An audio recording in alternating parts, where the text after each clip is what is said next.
Hi, ACOA family. Lisa A. Romano here, and I want to talk today about something that's really cool.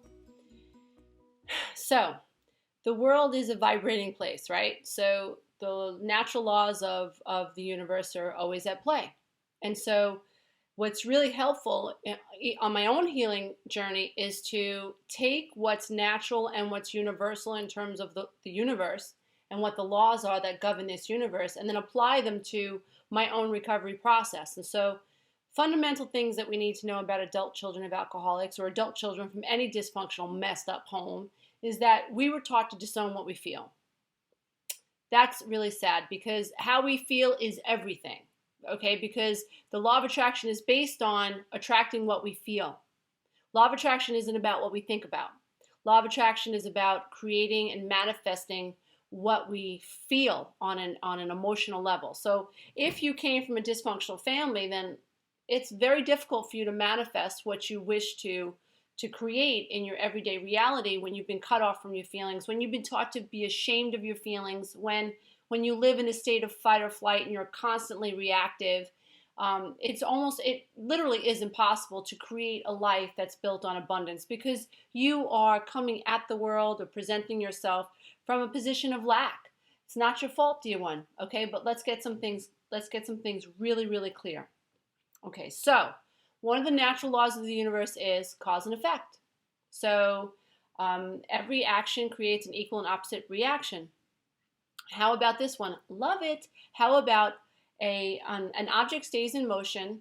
An object in motion will stay in motion unless it is or until it is acted upon by a force. Okay, so what if we began to think about the objects that are in motion are our thoughts before they've yet become physical?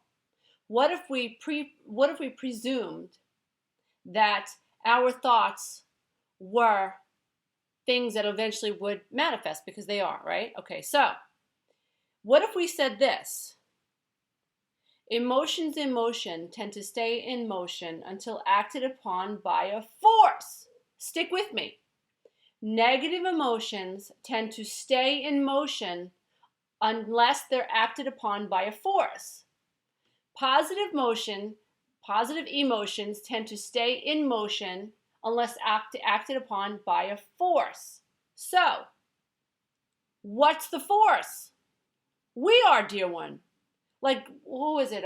Darth Vader said, "May the force be with you." You are the force. So this is what it sounds like in your head, right? So you're an adult child of an alcoholic, and you're getting this idea. You're beginning to come into alignment with the idea that your thoughts create things, and your life might suck because you just keep replaying this negative tape that was your family history or was your last relationship. You just keep replaying that tape in your mind.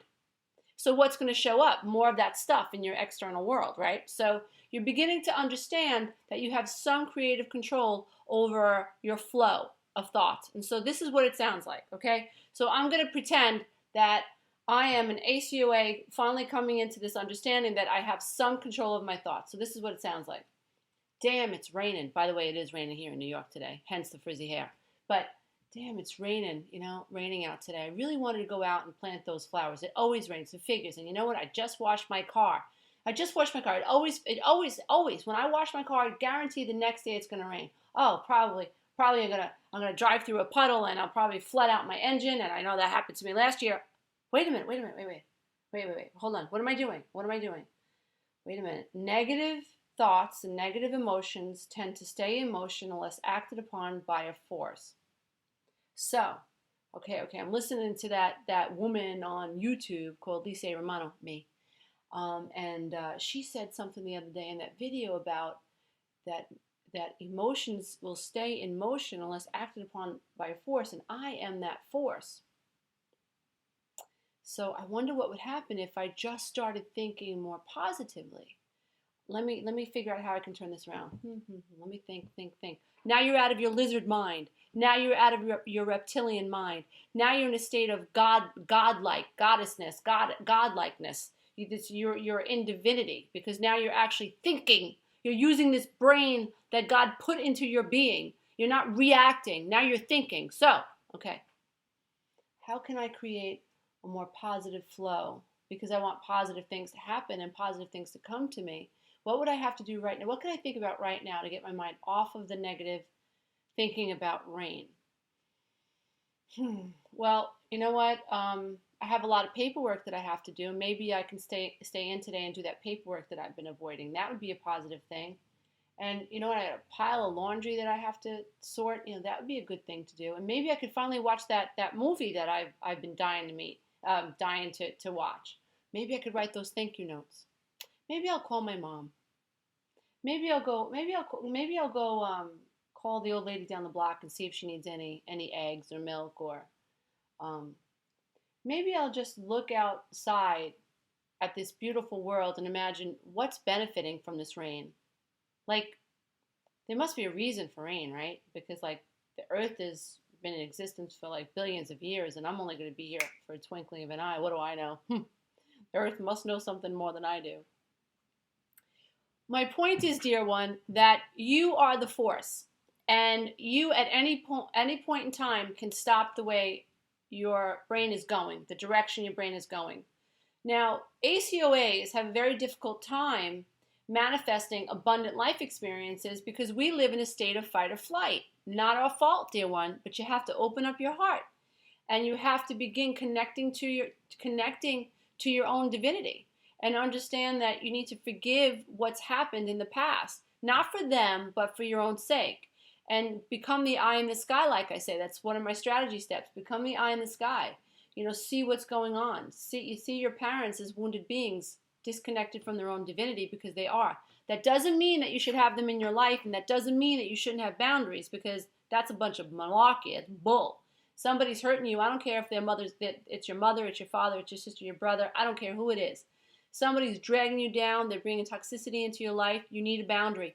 And try not to feel bad about it, but if you do, go through the 1, 2, 3 process. Feel, accept, decide what you want to do about it. You must begin coming out of your reptilian brain, the brain your parents, society, television programming, songs, radio lyrics, that we're all being inundated with everyone else's agenda for their own reasons. And so we need to come out of the reptilian state and become thinking divine human beings and connect with our God self. And so another trick that I want to leave you with is, don't wait before your negative emotions have become a moving train, dear one. Like, don't wait. You know what I'm saying? Like, what you have to do is you can't step in front of a moving train to stop it, right? So if we imagine that your thoughts are a moving train because you have so much momentum going in this negative spiral. I'm no good. I'm no good. Nobody loves me. I'm no good. I know my mother doesn't love me. See, I'm no good. That's why my marriage fell apart, because I'm no good. There goes the train, right? Those are just thoughts. And your brain is just doing what it's supposed to do. It's holding your thoughts. Your brain is waiting for you to like man the ship. Your brain is waiting for you to take control of the steering wheel. That's what your brain is waiting to do.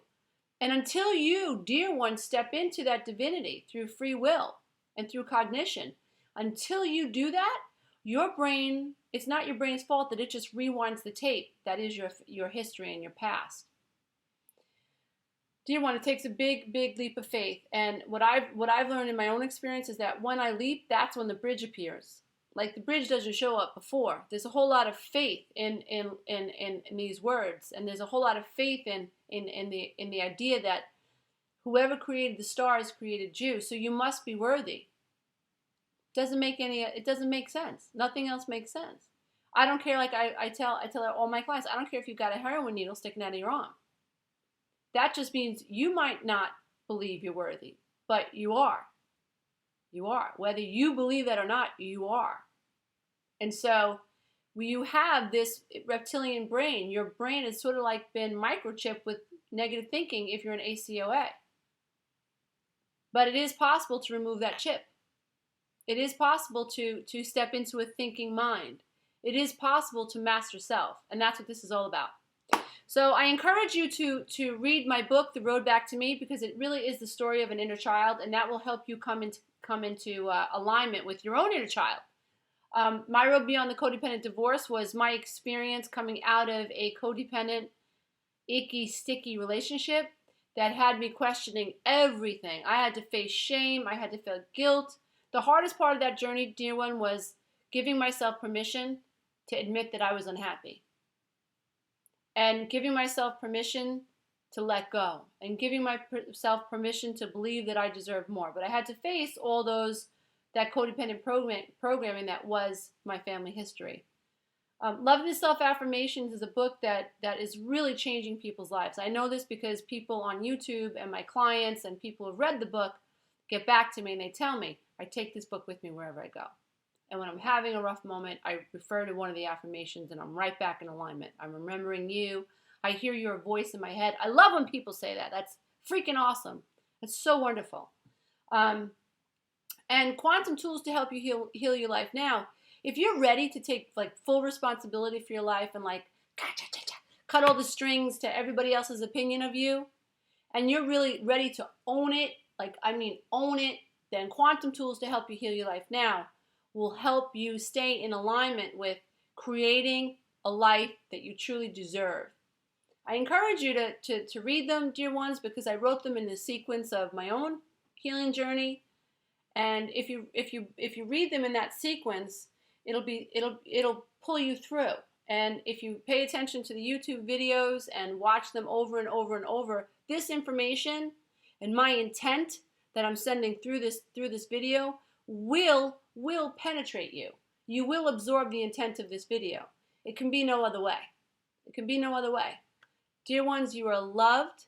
I bow to the love and the light that is you. In you, there I am. There I am. And in me, there you are. And I love you because I love myself. Because you and I are one. The world is one. We're all one. And I believe that as you receive this information, there's going to be a cause and effect relationship take place in your own heart, in your own thinking process, and it will begin to change. Your life will begin to change. I look forward to your comments. You, my YouTube family, and I call you YouTube family because you're so dear and near to my heart. I talk about you guys all the time. You keep me inspired, and it's because of you that I actually found time to do this video today. So I just wanted to leave you with that. Pay attention to cause and effect. Pay attention to that emotions in motion will stay in motion unless you, dear one, you are the force, unless you step into your godlike mind and you invoke free will and you decide to change where this energy is going. You are the ruler. You are the captain of your own ship, dear one. I bow to the love and light in you. Namaste. Bye.